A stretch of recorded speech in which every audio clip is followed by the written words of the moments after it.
Hello guys, कैसे हो? I hope कि आप सब अच्छे होंगे, स्वस्थ होंगे, मस्त होंगे, अपना पूरा पूरा ख्याल रखते होंगे, लाइफ में आगे बढ़ते होंगे। आज मैं बताने वाली हूँ आप लोगों को कि शाम के समय दीपक जलाने के नियम क्या है और शाम के समय घर के मुख्य द्वार पर इस तरह दीपक जलाए होगा माँ लक्ष्मी जी का आपके घर में वास। ठीक है, तो आइए बताते हैं कि दीपक जलाने के क्या महत्व है, दीपक किस टाइम जलाना चाहिए, किस टाइम नहीं जलाना चाहिए और दीपक जलाने से क्या फल मिलता है और शाम के टाइम में कौन सा टाइम ऐसा है आप दीपक जलाते हो तो आपके घर में लक्ष्मी वास करती हैं। ठीक है, तो चलिए वीडियो को ना लेट करते हुए वीडियो को आगे बढ़ाते हैं। जैसे कि हिंदू धर्म में दीपक को ज्ञान के प्रतीक माना जाता है। ठीक है, जैसे कि प्रतीक के रूप में देखा जाता है। पूजा के दौरान दीपक जलाना भी एक जरूरी प्रक्रिया है और इसके बाद पूजा सफल मानी जाती है। ठीक है, दीपक ही होता है पूजा के टाइम पे। पूजा जब आप शुरू करते हैं तो दीपक से ही स्टार्ट करते हैं। ठीक है, इसके साथ शाम के समय घर के मुख्य द्वार पर दीपक जलाना भी काफ़ी शुभ माना जाता है। जैसे कि हिंदू धर्म की मान्यताओं के अनुसार शाम के समय पृथ्वी पर लक्ष्मी जी का आगमन होता है। ऐसे में अगर इस समय मुख्य द्वार पर दीपक जलाया जाए तो इससे लक्ष्मी जी का हमारे घर में प्रवेश होता है। आज हम आप लोगों को बताने जा रहे हैं कि शाम के समय मुख्य द्वार पर दीपक जलाते समय आपको किन किन बातों का ध्यान रखना चाहिए। तो चलिए किस बात का ध्यान रखा जाए दीपक जलाते समय। जैसे कि हिंदू मान्यताओं के अनुसार प्रदोष काल में दीपक जलाना बहुत ही शुभ माना जाता है। सूर्य अस्त के लगभग 30 मिनट पहले से सूर्य अस्त के लगभग 30 मिनट बाद तक के समय को प्रदोष काल कहते हैं। ठीक है, अब आप लोग पूछोगे कि ये प्रदोष काल क्या होता है। कुछ लोगों को पता होता है, कुछ लोगों को नहीं पता होता है। ठीक है, 100 में से 40 लोगों को पता होता है प्रदोष काल महीने में एक बार आता है। 100 लोगों में से 60 लोगों को पता होता है कि प्रदोष काल हर रोज़ भी आता है। एक प्रदोष काल महीने में एक बार आता है जिसमें पार्वती मैया और शिव जी का पूजा होता है। उसमें उपासना व्रत वगैरह रखा जाता है, वो प्रदोष व्रत होता है। और प्रदोष काल जैसे कि अपना ब्रह्म मुहूर्त आता है, विष्णु मुहूर्त आता है और प्रदोष काल भी आता है। हाँ ठीक है, तो प्रदोष काल के बारे में थोड़ा सा बता देती हूँ। तो हर टाइम में प्रदोष काल हर दिन प्रदोष काल आता है शाम के टाइम में। जैसे कि मैंने आप लोगों को बताया, सूर्य अस्त के लगभग 30 मिनट पहले और 30 मिनट बाद तक के प्रदोष काल को कहा जाता है, प्रदोष काल के रूप में जाना जाता है। ऐसे में आप इस दौरान अपने मुख्य द्वार पर दीपक जलाना चाहिए आपके और शुभ भी माना जाता है। ठीक है, तो प्रदोष काल में आप दीपक जलाए। और क्या होता है सही दिशा दीपक जलाने का। जैसे कि वास्तु के अनुसार शाम के समय दीपक को मुख्य द्वार की पूर्व या उत्तर दिशा में रखना चाहिए। इससे साधक को लक्ष्मी जी की विशेष कृपा प्राप्त होती है। साथ ही वो अगर आप पितरों के लिए दीपक जला रहे हो तो इसे दक्षिण दिशा में रखना शुभ माना जाता है, क्योंकि दक्षिण दिशा पितरों का दिशा माना जाता है। आप लोग को तो मैंने पहले भी बताया है वीडियो में कि दक्षिण दिशा जो होता है वो पितरों का दिशा होता है। ठीक है, और क्या गलतियां नहीं करनी है आपको वो भी मैं बता देती हूँ। जैसे कि शाम के समय मुख्य द्वार पर दीपक जलाते समय जैसे कि ईशान स्थान होता है ना, जैसे कि ईशान पता है, कॉर्नर का टाइम दिशा, ईशान स्थान पर साफ सफाई का पूर्व ध्यान रखिए। इसके साथ ही इस बात का भी ध्यान रखना है आप लोगों को कि दरवाजे पर जूते, चप्पल, कूड़ेदान आदि भी नहीं रखनी चाहिए। ठीक है, वरना आपकी माँ लक्ष्मी की कृपा बिल्कुल भी प्राप्त नहीं होगी, आपके घर में लक्ष्मी बाहर से ही लौट जाएगी। ठीक है, वही अगर आप मिट्टी, पीतल या तांबे का दीपक जला रहे हैं तो इसे साफ करने के बाद ही दीपक जलानी है। कुछ लोग क्या करते हैं, मिट्टी का दीपक रहता है तो उसको ना यूज़ कर लेते हैं। मिट्टी का दीपक यूज़ कीजिए, चलेगा, उसको धुल के यूज़ कीजिए, कोई भी चीज़ अशुभ नहीं होता है। कुछ लोग कहते हैं मिट्टी का दीपक जला रहे हो अगर तो उसको एक ही बार यूज कर, ज़रूरी नहीं है। हमारे पुराणों में हमारे पुराने पूर्वज भी मिट्टी के बर्तन ही यूज करते थे, मिट्टी का दीपक ही यूज करते थे, उसको रोज़ धुल कर ही उसको फिर से दीवा बत्ती करते थे। ठीक है, तो ऐसा कुछ नहीं है। लोग बहुत यूट्यूब में बहुत तरीके की बातें करते हैं, तो ऐसा नहीं है बिल्कुल भी। चाहे तो आप अपने पुराने बुजुर्गों के उसमें जाके देख लीजिए क्या है क्या नहीं है, आप लोगों को सब पता चल जाएगा। ठीक है, तो ठीक है, और क्या करना है आपको, मेन गेट का तो मैंने आप लोगों को बता ही दिया है कि मेन गेट को कैसे साफ़ सुथरा रखेंगे। और किसी को अपने घर में चप्पल जूता पहन के बिल्कुल भी नहीं आने देना है आपको, क्योंकि घर मंदिर की तरह होता है। घर मंदिर है। क्या आप मंदिरों में जाते हो चप्पल जूता पहन के जाते हो? नहीं जाते हो ना।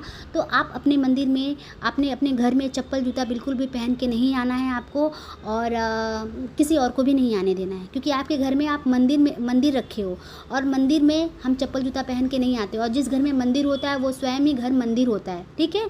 तो घर में चप्पल जूता ना पहने और ना किसी को पहन के आने दे, ठीक है।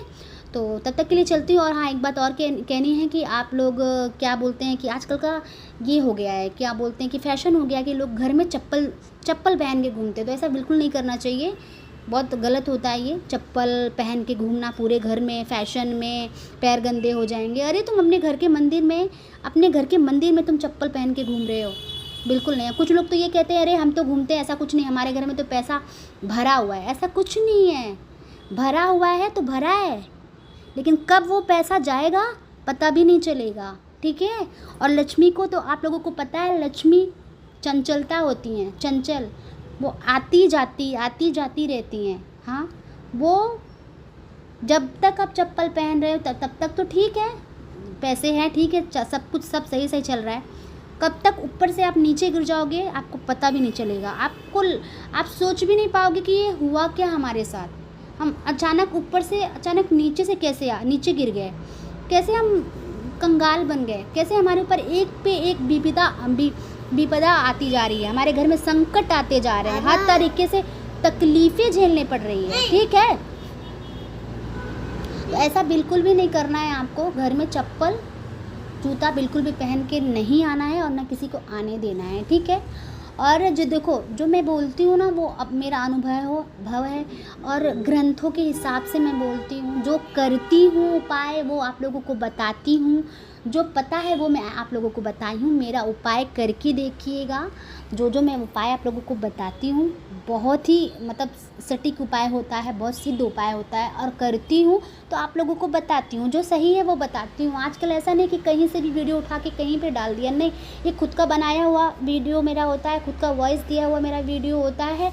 और जो करती हूँ वो मैं आप लोगों को बताती हूँ। जो ग्रंथ में है, जो शास्त्र में है, वो मैं आपको बताती हूँ, बिना ग्रंथ और शास्त्र पढ़े हुए ही नहीं। कुछ लोग तो आज ऐसे भी हैं कि लोग वीडियो बनाते यूट्यूब में डालते हैं, कुछ भी उल्टी सीधी बातें लोगों को बताते हैं, उपाय करने को बता देते हैं, और वो लोग ये नहीं जानते हैं कि ये उपाय करने से तो ये ठीक हो जाएगा, लेकिन वो उपाय करने से कुछ गलत भी तो हो सकता है।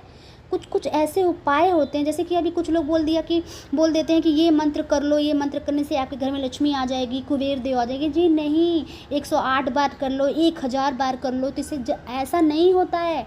आप 1000 बार कर रहे हो, कौन सा मंत्र है, कौन सा बीज मंत्र है, उसको बिना जाने अपने गुरु से, अपने घर के पंडित से, जो आपके पूर्वज हैं और जो आपके घर के पंडित हैं, उनसे बिना पूछे आप लोग ऐसे कोई भी मंत्र जप करना स्टार्ट मत करना। हर मंत्र का एक सिद्धांत होता है, ठीक है।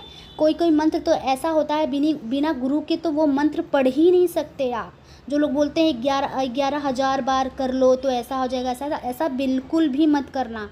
कुछ लोग ऐसा भी बोलते हैं कि हमने इतना किया, हमारा कुछ सही नहीं हो रहा है, घर में और तकलीफ़ें आते जा रही है। तो सब यही सब कारण होते हैं, ठीक है। तो आप कहीं से भी वीडियो देख के, कहीं का भी वीडियो देख के आप लोग वो चीज़ पूजा पाठ स्टार्ट मत कीजिए। आपको नहीं समझ में आ रहा तो आपके घर के जो बुजुर्ग हैं, जो पूजा पाठ करते हैं, वो कीजिए, और अपने बुजुर्गों से पूछिए, अपने घर के पंडित से पूछिए, अपने गुरु से पूछिए, ठीक है। नहीं समझ में आ रहा है कुछ तो आप सादा सिंपल पूजा कर लीजिए। जैसे कि सादा सिंपल पूजा के लिए मैंने अपना वीडियो डाल रखा है कि कुछ समझ में नहीं है तो सादा सिंपल पूजा कैसे होता है, वो भी वीडियो मैंने अपना डाल रखा है, उसमें जाके आप देख सकते हो कि सादा सिंपल पूजा 5 मिनट में कैसे किया जाता है, ठीक है। पूजा देखो आप 5 मिनट में भी कर सकते हो, 1.5 घंटे भी लगते हैं पूजा करने में, 2 घंटे भी लगते हैं, पूरी रात लगते हैं। तो पूजा 5 मिनट में भी किया जा सकता है। ऐसा नहीं है कि 5 मिनट में पूजा नहीं करोगे तो आपके देवी देवता रुष्ट हो जाएंगे, नहीं। आप पूजा करो, आरती कर लो, सच्चे मन से करो तो आपका पूजा भगवान स्वीकार करते हैं, ठीक है। सच्चा मन होना चाहिए, भाव आपके अच्छे होने चाहिए, भगवान भाव के भूखे हैं, ठीक है। भाव के भूखे हैं, पैसों के भूखे नहीं हैं, किसी भी मतलब चीज़ के भूखे नहीं हैं। भगवान भाव के भूखे होते हैं। भगवान देख रहे हैं आपके पास क्या है क्या नहीं है। कुछ लोग कहते हैं कि हमने ये नहीं चढ़ा है, हमारे पास तो ये नहीं, हम गरीब हैं। ऐसा कुछ नहीं होता है। आप गरीब हो लेकिन आपके पास तो भाव है ना, भगवान को देने के लिए प्यार तो है ना। ऐसा मत कहना कि मैं गरीब हूँ। आप गरीब भले ही हो लेकिन आपके पास बहुत कुछ है। आपके पास भगवान को देने के लिए बहुत कुछ है। जो भगवान मांगते हैं वो चीज़ है आपके पास, भाव है और प्यार है। ठीक है, तो आप सच्चे मन से कीजिए और सादा सिंपल पूजा 5 मिनट में हो जाती है। हाँ, वो भी आप कर सकते हो। ठीक है, ऐसा नहीं कि आप गीता लेकर बैठो या ये लेकर, जब आपके पास टाइम है तो आप गीता लेके बैठो, आप सप्तशती पाठ लेके बैठो, आप रामायण लेके बैठो। आपके पास टाइम है। जिनके पास टाइम नहीं होता वो कैसे करेंगे? 5 मिनट में क्या भगवान उनके सुनेंगे नहीं? लेकिन सच्चे मन से कीजिए। ठीक है, तब तक के लिए चलती हूँ।